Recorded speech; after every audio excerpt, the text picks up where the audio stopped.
হাসান, আপনি তো রয়েছেন কুষ্টিয়াতে। তো কুষ্টিয়াতে নির্বাচনী ভোটের হাওয়া কেমন দেখছেন? আপনার কাছে সবশেষ কি তথ্য রয়েছে বিস্তারিত আমাদের জানান।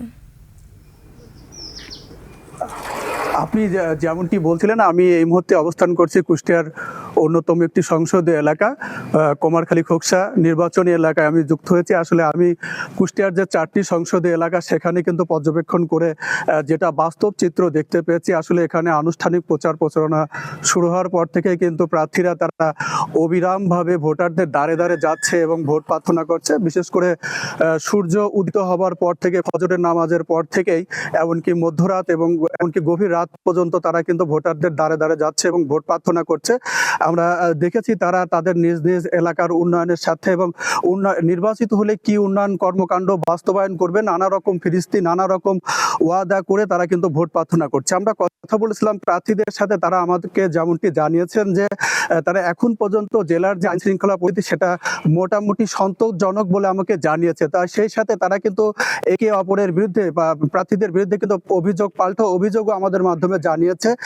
তারা জানিয়েছে যে সকলের জন্য নির্বাচনের মাঠ যেন সমান থাকে, লেভেল প্লেইং ফিল্ড যাতে সমান থাকে এবং বাকি যে নির্বাচনের দিন সময় আছে এই সময়টার মধ্যে যাতে জেলার আইন শৃঙ্খলা পরিস্থিতি স্বাভাবিক এবং সুন্দর থাকে এবং ভোটাররা যাতে নির্বিঘ্নে কেন্দ্রে গিয়ে ভোট প্রদান করতে পারে, সেই প্রত্যাশার কথা কিন্তু আমাদের মাধ্যমে জানিয়েছে। আমরা কথা বলেছিলাম এই বিষয়ে জেলা রিটার্নিং কর্মকর্তার সাথে, তিনি কিন্তু আমাকে যেমনটি জানিয়েছেন যে তাদের কাছে যে সকল অভিযোগ এসেছে সেটা তারা তদন্তপূর্বক ব্যবস্থা গ্রহণ করছে এবং এখন পর্যন্ত জেলার যে সার্বিক পরিবেশ, নির্বাচনের যে সার্বিক পরিস্থিতি সেটা সম্পূর্ণ তাদের নিয়ন্ত্রণে রয়েছে এবং জেলায় এখন পর্যন্ত বড় ধরনের কোনো অপ্রীতিকর ঘটনা কিন্তু ঘটেনি এবং নির্বাচন যত ঘনিয়ে আসবে তাদের নিরাপত্তা ব্যবস্থা সেটা কিন্তু কেন্দ্রে গিয়ে নির্বিঘ্নে